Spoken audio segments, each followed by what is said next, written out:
Hi folks, this is Vince with Ads Gaming Addiction, and today we're going to check out the game Antidote. It's for 2 to 7 players for ages 13 and up, and the average play time is about 20 to 30 minutes per game. And you can play this game over 3 rounds if you want to make the game longer, and I recommend that you do so for reasons I'll get into later. So the play time would actually be around an hour and a half or so. So Antidote puts you in the shoes of these lab researchers. You and the other players are these lab researchers.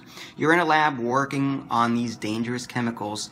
Of course, they're not marked, so you don't know which dangerous chemicals in which vial, and something breaks. And it's up to the players to try and figure out what dangerous chemical it was so they can take the correct antidote and survive. So without further ado, let's take a quick look at the components and see how the game is played.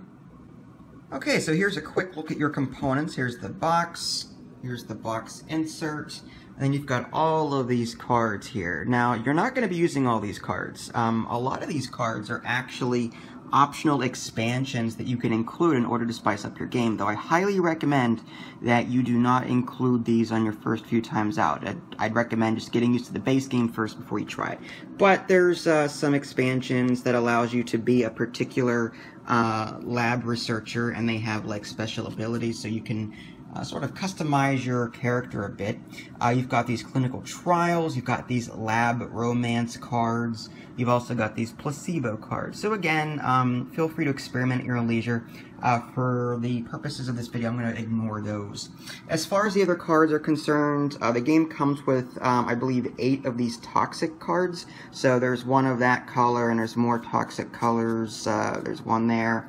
And actually, you can see all of the different toxins on this lab assistant card. So as you can see, there's 8 different toxins, and one of them is going to be the toxin that is basically poisoning everybody, and players are going to try and figure out which one it is.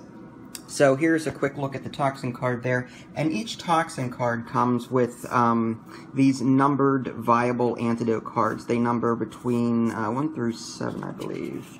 Yeah, 1 through 7. So you've got these numbered antidotes, 1 through 7, possible antidotes, mind you. And then these syringe cards, which I'll get into later, but these are added to the deck. And then, of course, you've got your other cards over here. Now, game setup is going to vary depending on how many people are playing the game. There's actually a chart in the manual here. Let me see if I can get this without the glare. There we go.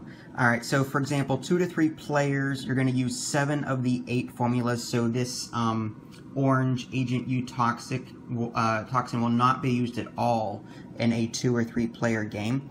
You'll be using the numbers 1 through 3 in terms of the number cards. So whenever you put your deck together, you're going to want to get rid of the 4, 5, 6s, and 7s. And then you've got syringe cards. You're going to use 3 of those, and your starting hand size is going to be 10. So let me go ahead and set that up real quick, and I'll be right back. Before I start shuffling, I want to quickly show you what the deck may look like after you set it up for a 2-player game, or a 3-player game, whatever. I'm going to go ahead and do a 3-player game, because in a 2-player game, it gets a little weird. You actually have to include a 3rd silent player, and I'm not going to do that today. So, yeah, so basically what you're going to have here is 3 of these syringe cards, and then you're going to have, again, 7 of the 8 toxins, and then the accompanying number cards, 1 through 3. The 3 should be behind this too. Yeah, okay. So then there's these X cards are your toxin cards. There's another one. 1, 2, 3 is behind that. And then you've got another toxin. 1, 2, 3 is behind that. Then another one, and so on and so forth. So I'm going to quickly shuffle these up, and I'll be right back. Okay, so just a quick note about the shuffling process. Before you actually go shuffling cards altogether, what you're going to want to do is take all of your toxin cards. Again, in a 2 or 3 player game, you're going to be using 7 of them. The Agent U will not be used. You're going to take the 7 remaining toxin cards, shuffle them up separately, choose one, and put it off to the side. Now, this is the mystery toxin that is affecting everybody. It's sort of like in Clue, where you have, you know, the name or the character, you got the weapon, you've got the room, and you put them into an envelope, and those are the cards that players are trying to figure out as they play the game. Well, the same thing with this card over here. This is the mystery toxin, and players are going to be trying to figure out what this is based on the cards that they see throughout the round. So the way this works is once you go ahead and choose a toxin to put off to the side, all of the rest of the cards are shuffled up, and then each player receives an equal number of cards. And again, it's important to stress that game setup has to be done a particular way, because if you include all of the number cards, like 1 through 7, in a 2 or 3 player game, each player is going to end up with a hand like, oh yay high, so it's going to be a little ridiculous. So that's why you sort of have to pay attention to game setup and you know, only deal out or only include the cards that are required. So at the end of it, there's going to be one card off to the side, and each player is going to have a hand of cards. And players can look at these, of course. And on a player's turn, what they're going to want to do is they have a few options here. They can discard a card. All players discard a card. And the way that works is you'll take a look at your hand, and if you want to discard a number card, you just play that face up in front of you like this. Okay? If you happen to have a toxin card in your hand and you want to discard that, you're going to want to put this face down. So these number cards are played face up in front of you. The toxin cards are played face down.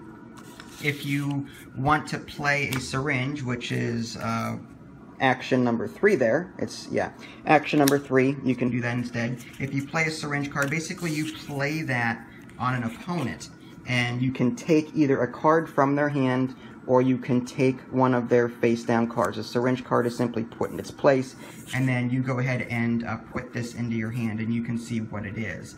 And that's one of the ways that you can try and figure out what that is over there. If you see some face-down cards in front of your opponent, you are pretty certain that those are toxin cards, so you're going to want to try and use these syringes to figure out what they are. That way you can, through process of elimination, figure out what that is. So there's the syringe card.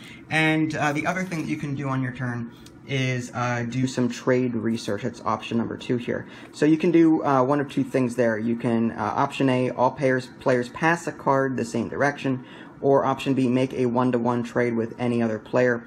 The other player has the opportunity not to honor that trade, like they don't have to do it if they don't want to. If that's the case, then this active player simply does something else. So basically, players are going to continue taking turns playing cards in front of them. They're going to have a bunch of cards in front of them toward the end of the round. And I'm just going to, this isn't actual gameplay here, but I'm going to just do this. And eventually, what's going to happen is each player is only going to have 1 card left in their hand. And this is the card that they think is connected to the antidote. Like, they're going to try and choose the color that they think is the antidote over here. If this color does not match that color, then they guessed the wrong antidote and they die. If they guess correctly, then they earn the number of points listed on the card. So, I mean, there is some bluffing in this game in the sense that if you are reasonably sure that you know what that color is or what color toxin that is, you can play high-numbered cards of that color in front of you, even though you won't get those points at the end of the game. You're going to be throwing off the other players going, okay, well, he threw down a, a purple 3 or a green 3, so that must mean that he's confident that that is not that color, because, in most cases the player would want to keep the high-valued card of that color in their hand so they can score that many points at the end of the round. But when you're only playing one game, the points really don't matter, in my opinion, and that's one of the things I want to discuss real quick in terms of a review. In a single game, the points really don't matter if you can manage to throw everyone off track by playing a high-valued card. And even though you might only, let's say you do guess right, and you only get 1 point for it, if everyone else busts and dies, what difference does it make? You'll win the game with 1 point, so it doesn't matter. So by you putting down these high-valued cards, you threw the others off track and you won the game.